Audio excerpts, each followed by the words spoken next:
കേരളത്തിൽ ഏറ്റവും കൂടുതൽ നെൽകർഷകരുള്ളത് പാലക്കാടാണ്. ഏറ്റവും കൂടുതൽ ഫാമിലീസ് നെൽകൃഷിയെ ഡിപ്പെൻഡ് ചെയ്ത് ജീവിക്കുന്നത് പാലക്കാടാണ്. ഏറ്റവും കൂടുതൽ കർഷക തൊഴിലാളികളുള്ളത് പാലക്കാടിലാണ് നെൽകൃഷിയിൽ. ആൻഡ് ഏറ്റവും കൂടുതൽ നെല്ല് ഉൽപ്പാദിപ്പിക്കുന്നത് 54% of paddy production in Kerala is from Palakkad. But then പാഡിക്ക് വേണ്ടി പാക്കേജ് കേരളത്തിൽ തൃശ്ശൂർ ജില്ലയ്ക്ക് പോയിട്ടുണ്ട്, ആലപ്പുഴ ജില്ലയ്ക്ക് പോയിട്ടുണ്ട്, വയനാട് ജില്ലയ്ക്ക് പോയിട്ടുണ്ട്, പാലക്കാടിന് വന്നിട്ടില്ല. It's A concern. Means actually ഞങ്ങൾക്ക് വേണ്ടി അവിടെ വാദിക്കാനോ ലോബി ചെയ്യാനോ ആരുമില്ലാത്തൊരു സിറ്റുവേഷൻ ഇവിടെ ഉണ്ടായിട്ടുണ്ട് എന്നുള്ളതാണ് ഒന്നാമത്തെ കാര്യം. നെൽകൃഷി എന്ന് പറയണത് തുടങ്ങിക്കഴിഞ്ഞ് കൊയ്യുന്നതിൻ്റെ ഇടയിൽ ഓരോ ആഴ്ചയും different mood, different colours, different feel ഉണ്ടാവുന്ന ഫീൽഡ്സ് ആണ്. നെൽകൃഷി ശരിക്കും ഒരു തടാകം പോലെയാണ്. And you feel differently. ഓരോ ആഴ്ചയും പോകുമ്പോൾ you feel differently in a field.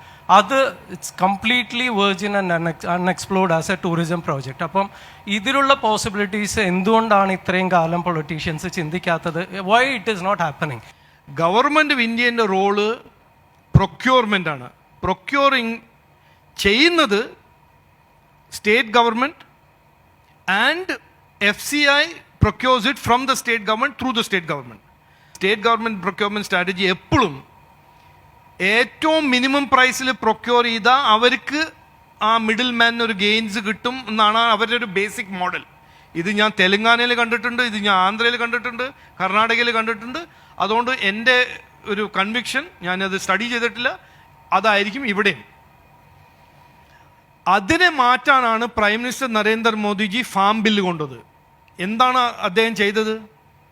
ഈ ഫാർമർ എന്ന് പറയുന്നത് നെല്ല് ഫാർമറാണോ ഏത് ഫാർമറാണെങ്കിലും direct without intermediation market price discovery ആ ഫാർമറിന് കിട്ടും.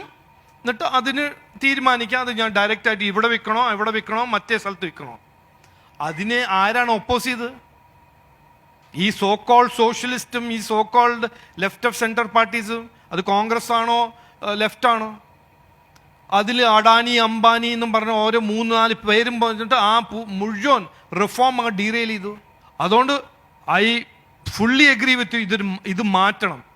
നമുക്കൊരു ശരിക്കൊരു അഗ്രികൾച്ചർ ഇക്കോണമി, ഒരു viable growing robust agricultural economy create ചെയ്യണമെങ്കിൽ ഫാർമർ സെൽഫ് സസ്റ്റെയിനിങ് പ്രൗഡ്ലി ജീവിക്കാൻ ഫാർമറിന്, കർഷകന് ഒരു നല്ലൊരു ബിസിനസ് മോഡൽ ഉണ്ടാവണം.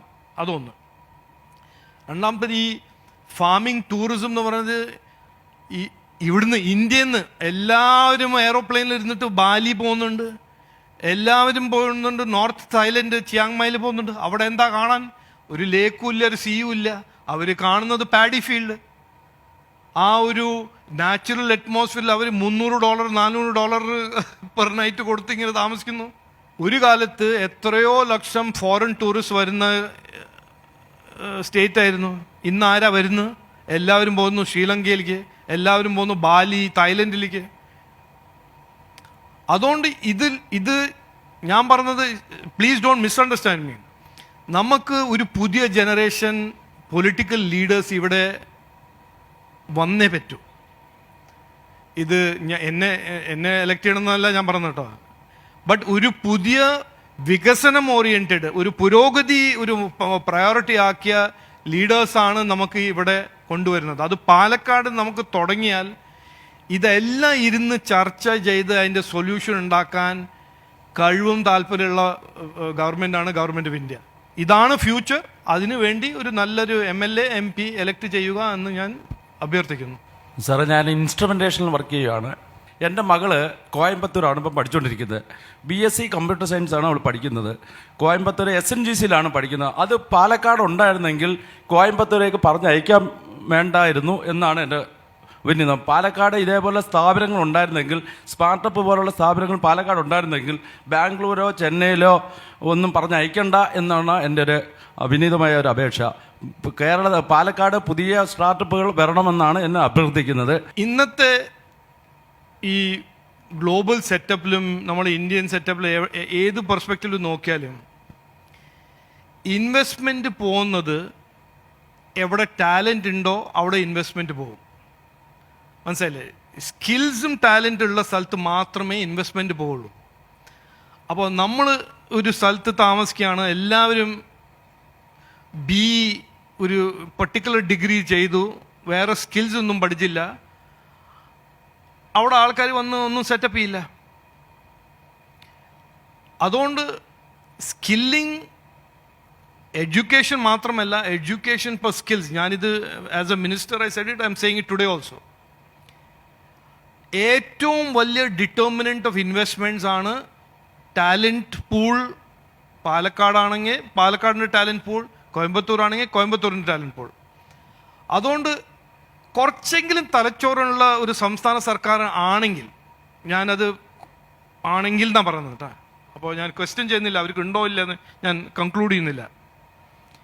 അവർ എഡ്യൂക്കേഷൻ ആൻഡ് സ്കില്ലിങ്ങിനെ നന്ന പ്രയോറിറ്റി ആക്കി ഇവിടെ ഇൻവെസ്റ്റ്മെൻറ്റ് കൊണ്ടുവരും. ഈ ടാലൻറ്റ് ഉപയോഗിച്ചിട്ട് ആ ഇൻവെസ്റ്റ്മെൻറ്റ് കമ്പനീസ്, സ്റ്റാർട്ടപ്പ്, ഫാക്ടറി എല്ലാം തുടങ്ങും. ആ തലച്ചോറ് ഇല്ലാത്തൊരു കാരണം അവർ ചെയ്യുന്നത് എന്താ, നമ്മുടെ കുട്ടികളും ടാലൻറ്റിനെല്ലാം എക്സ്പോർട്ട് ചെയ്യുന്നു. ഞാൻ പറഞ്ഞ മാതിരി ബാംഗ്ലൂരിൻ്റെ startup ecosystem 45-46 Malayalis. Indian ടാലൻറ്റിന് ഗ്ലോബൽ ഡിമാൻഡും ഉണ്ട്, ഇന്ത്യൻ ഡിമാൻഡും ഉണ്ട്. ആ മെസ്സേജ് ആരോ ഇവിടെ എത്തിച്ചിട്ടില്ല എന്നാണ് എൻ്റെ കൺക്ലൂഷൻ. ആർക്ക്? നമ്മുടെ സംസ്ഥാന സർക്കാർക്ക്.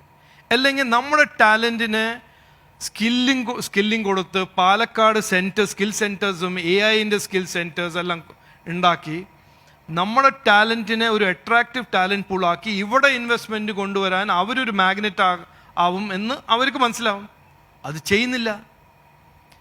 അതുകൊണ്ട് എനിക്ക് 100% കോൺഫിഡൻസ് ഉണ്ട്, കൃഷ്ണകുമാർജി ജയിച്ച് MLA ആയാൽ one of his first priorities ആയിരിക്കും ഗവൺമെൻറ് ഓഫ് ഇന്ത്യൻ്റെ സ്കിൽ പ്രോഗ്രാംസും ഈ AI-യിലും ഏറ്റവും ഈ കട്ടിംഗ് എഡ്ജ് സ്കിൽ പ്രോഗ്രാംസ് ഇവിടെ കൊണ്ടുവന്ന് ഇവിടുത്തെ ലാബ് സെറ്റപ്പ് ചെയ്യുക, കോളേജസിൽ മോഡേണൈസേഷന് ഫണ്ട് കൊണ്ടുവരിക.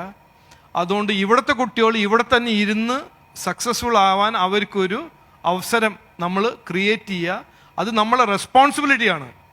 അത് ഇതുവരെ ആരും ചെയ്തിട്ടില്ല. ഇനി ഈ ഇലക്ഷൻ കഴിഞ്ഞിട്ട് ഒരാൾ വരട്ടെ, കൃഷ്ണകുമാർജി വരട്ടെ, ആ റെസ്പോൺസിബിലിറ്റി അദ്ദേഹം എടുക്കും, അത് ചെയ്യും.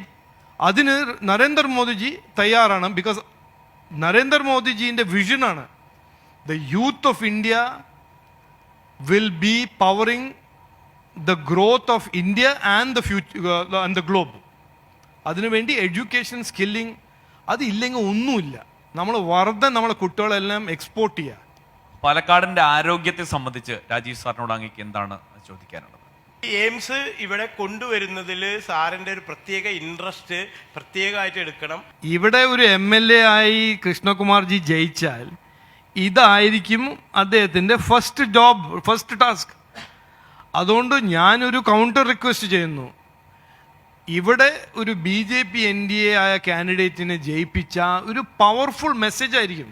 ബിക്കോസ് അതൊരു എൻഡോഴ്സ്മെൻ്റ് അല്ലേ. പിന്നെ നരേന്ദ്രമോദിജീൻ്റെ വികസനവും പുരോഗതിയും ഇവിടെ വരണം എന്നൊരു മെസ്സേജാണ്. എന്നിട്ട് ഒരു ഫുൾ ടൈം 24/7 ഒരു റെപ്രസെൻറ്റേറ്റീവ് ഉണ്ട് അതെല്ലാം ഫോളോ അപ്പ് ചെയ്യാൻ.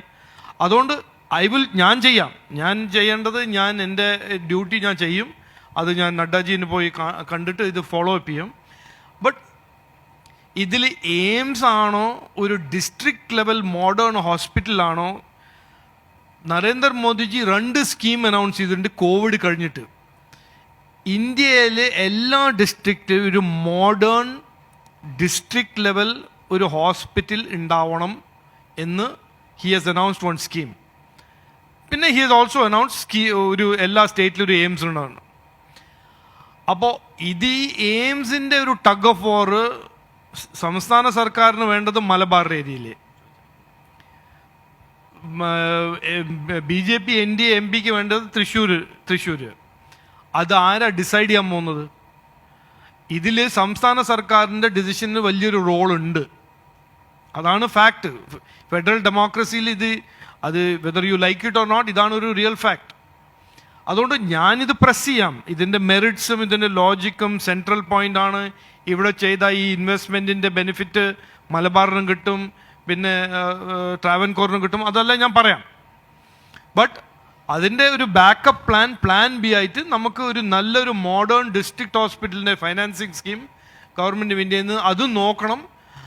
അതിന് വേണ്ടിയിട്ട് ഞാൻ എല്ലാവരും അഭ്യർത്ഥിക്കുന്നു, ഇവിടുത്തെ ഒരു റെപ്രസെൻറ്റേറ്റീവ് ഉണ്ടായ ഞാൻ ഇന്ന് വരും, നാളെ പോവും, എന്നിട്ട് ഇനിയും മടങ്ങി വരുന്നത് ഒരു 2-3 മാസം കഴിഞ്ഞിട്ട് അതല്ലല്ലോ വേണ്ടത്. ഒരു full time somebody should follow it up. അതിനാണല്ലോ പബ്ലിക് റെപ്രസെൻറ്റേറ്റീവിൻ്റെ, അതല്ലേ ജോബ് ഡിസ്ക്രിപ്ഷൻ പബ്ലിക് റെപ്രസെൻറ്റേറ്റീവിൻ്റെ. അതുകൊണ്ട് അതാണ് എനിക്ക് പറയാനുള്ളത്. ഇതിൻ്റെ സാധ്യതയുണ്ട്, നമുക്ക് ചെയ്യാൻ പറ്റും. ബട്ട് ഇത് നമുക്കൊരു ആവശ്യമാണ്, ഒരു പബ്ലിക് റെപ്രസെൻറ്റേറ്റീവ്.